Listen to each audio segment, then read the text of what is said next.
right, here's the video review for Studio Series Gamer Edition 03 Optimus Prime. And I don't know if it's Gamer Edition Studio Series 03 Optimus Prime or if it's just Studio Series 03 Gamer Edition Optimus Prime. That's how it's printed on the box.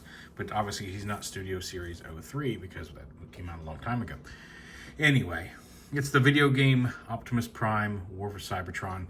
A new Voyager version.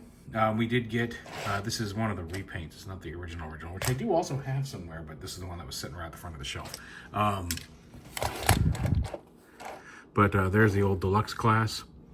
A simpler transformation on this guy for a larger figure. And like I said, vehicle mode wise, solid.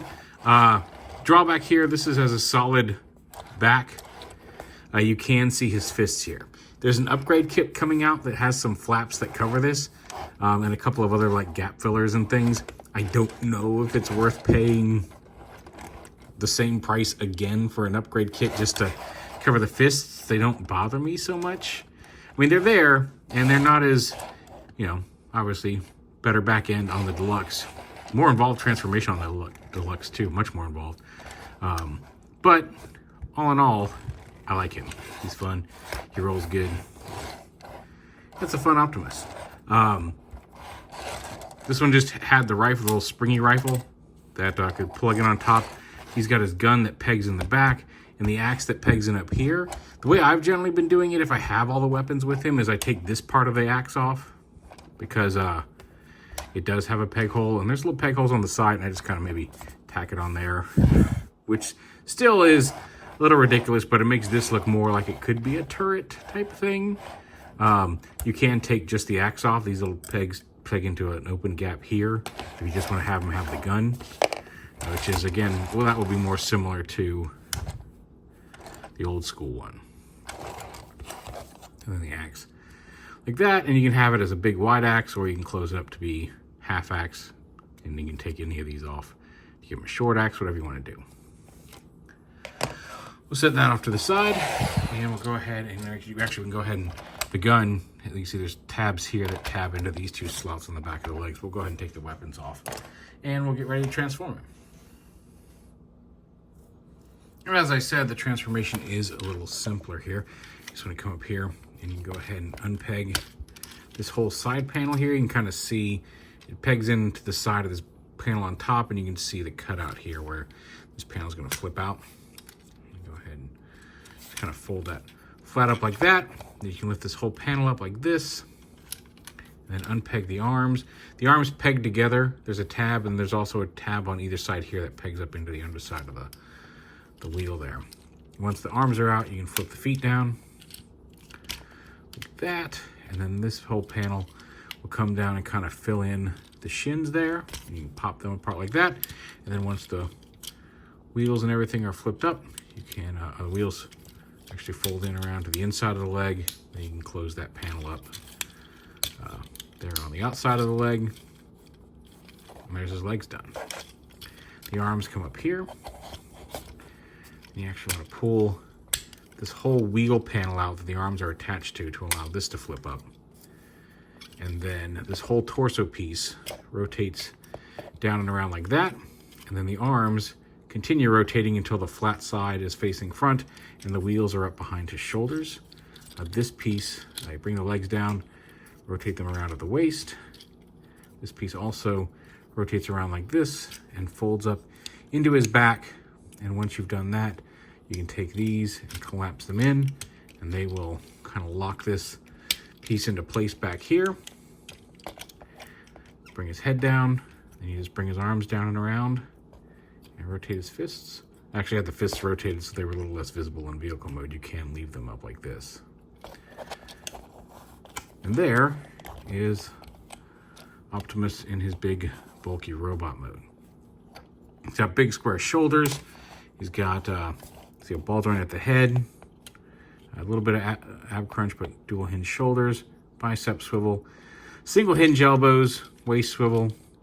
Dual direction hips. Thigh swivel there. You can actually kind of see it there in the hollow bit. Single hinge knees, and he does have some ankle tilt and some front to back toe articulation.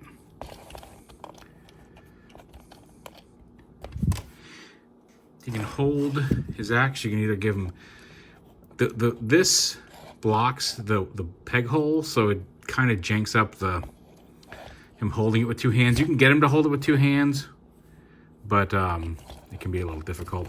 You can also take that piece off, put the axe through, and then plug this onto the back to make him look like he's holding the long part of the axe. As mentioned before, if you want to have a bigger axe, you can kind of open it up to give him the double-bladed axe. It still kind of is double-bladed. I like the look of this axe. It's more like a fireman's axe. And we'll go ahead and put it in this hand for the time being, because his other arm can swap out the gun. He can't hold the gun.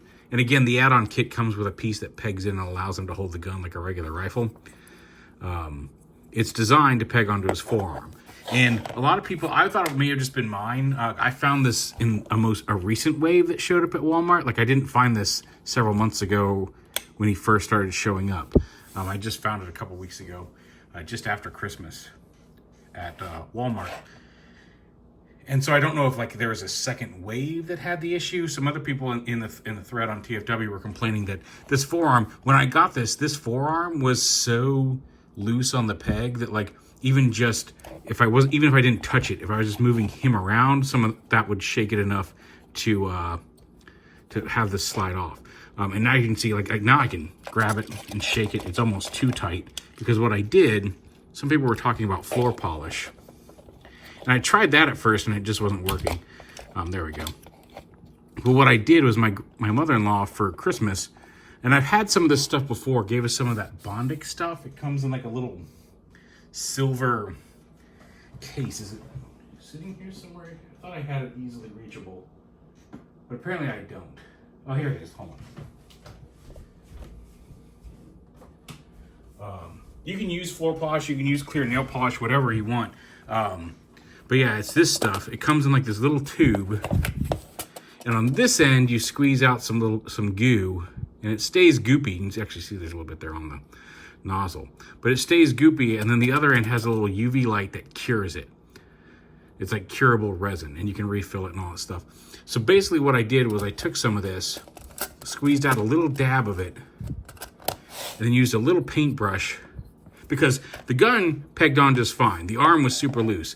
And I took a file and I kind of roughed up the inside of the peg hole in here, used a tiny paintbrush, painted a very, very thin layer of this Bondic inside the peg hole, stuck it in the arm, pulled it right back off, and then I just wiped any remaining goo that stayed behind off the peg, and then I took the UV light real quick and cured it inside the hole. So now that peg hole is actually secure here, because I couldn't thicken this peg or it wouldn't fit the gun.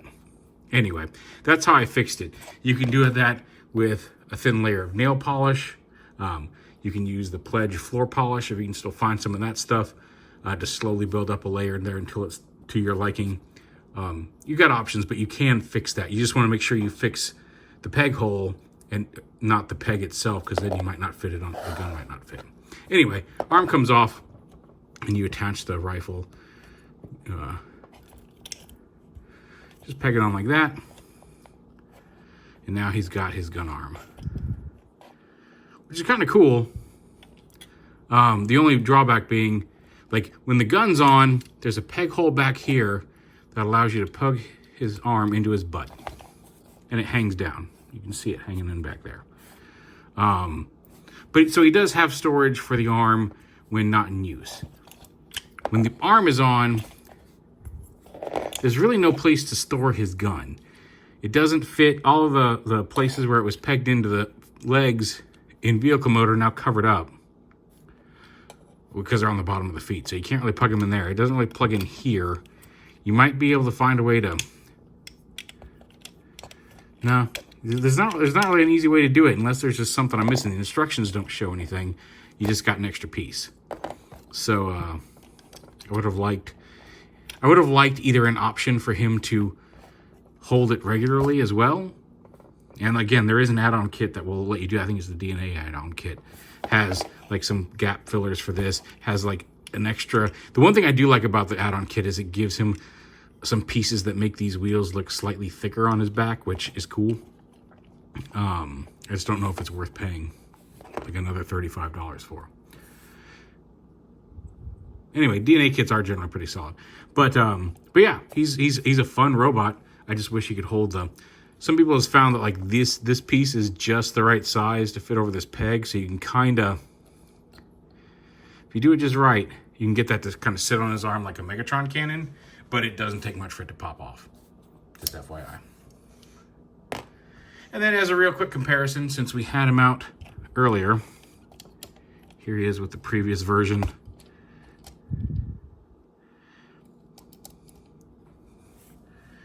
And then, like I said, there's some benefits and drawbacks.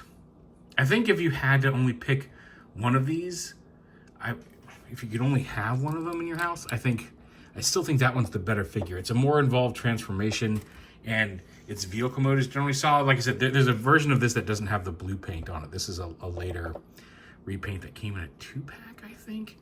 I'm not sure. Like I said, I have the original somewhere, but this guy was right at the front of the shelf, and he was very easy to just grab it. But I do like I like the bulk of this one. I like the simplicity of the transformation. I can carry him around, turn him back and forth very easily without as many twists and turns as the smaller version. But yeah, he's fun. He's neat. Just be aware that you may have to fix the forearm if it's loose, and it's hard to tell in package. I guess you could shake it and see if it falls down, but I think there's a twist tie there that would keep it from coming loose, if I recall when I opened it. So you may not know until you actually get him out of the package whether that forearm is loose or not. But it's an easy fix. But anyway, there is Gamer Series Optimus Prime, Gamer Edition, Studio Series 03, Optimus Prime from War for Cybertron.